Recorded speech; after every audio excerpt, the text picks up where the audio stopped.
Hey there, YouTube and or North American XG Association. How y'all doing today? Just like to show you a little project I've been working on today, and yeah, sorry about the noise. It's a stupid blast heater.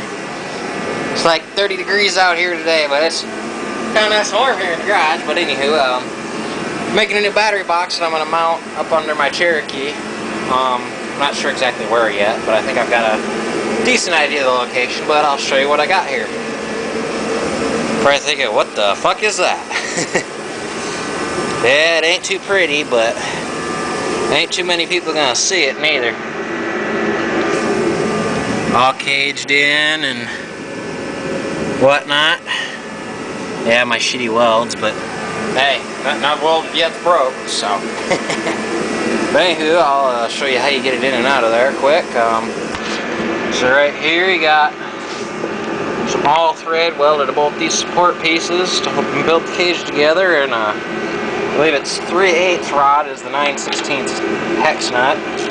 This is actually a whiz nut. You just undo this. Brr, it's kind of cold by that window. Anywho,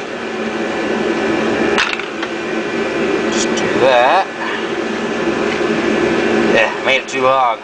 I was rather have it a little longer than a little too short, because that would have made me mad. So then you got that, and you just pull that off there. As you can see, I got kind of a ghetto hinge, just some ghetto blacksmithing, and then I forget what this rubber's from. I think it was a rubber floor mat or something. But as you can see, I've got my bolts sunk in there pretty far, so that way they don't hit the battery. Then you can see on the back side, because I was tired of having to position this, I've screw it. Now let's see if I can get this battery out. This will be tricky with one hand. So basically what you gotta do is you gotta stick your hand right there and push on both sides, but I can't do it, so we'll try this. Damn it. I know it'll come out, I've done it before.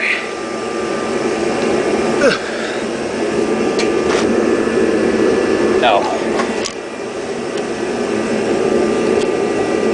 There it goes.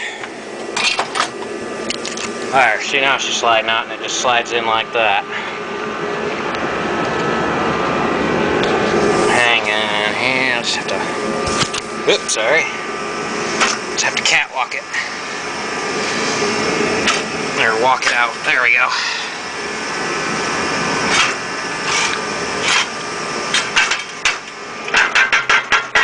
Come on, there we go.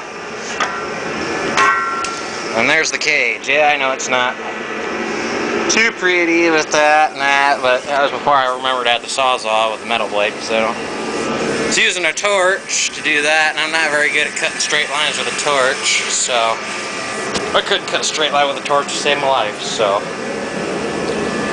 But that's what I got, and then I'll use Bronco here as an example. And I'll go over the other side, because that's technically where it'll be on mine. Basically, now mind you, this is a Bronco, but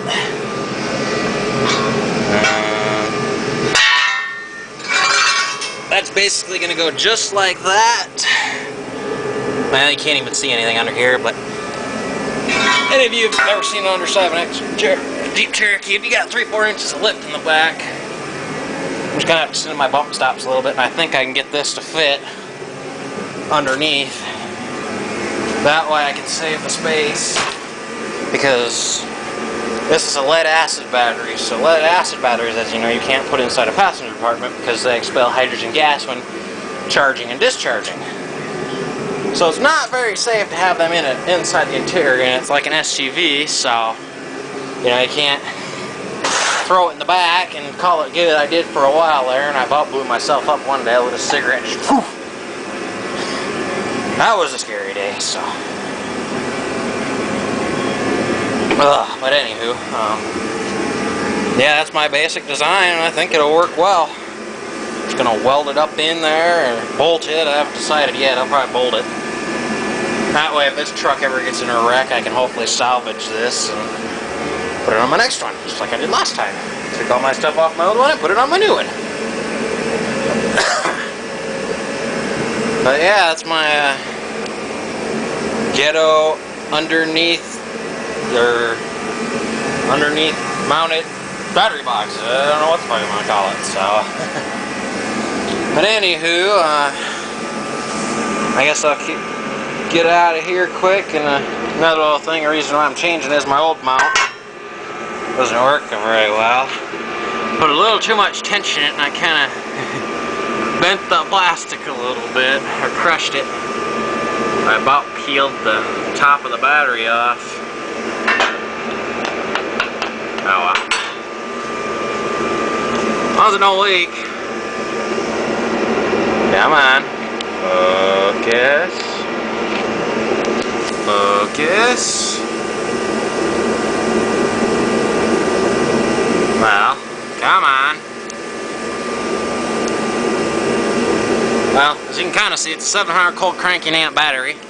I've got another one in my truck, so that's a total of 1400 cranking amps.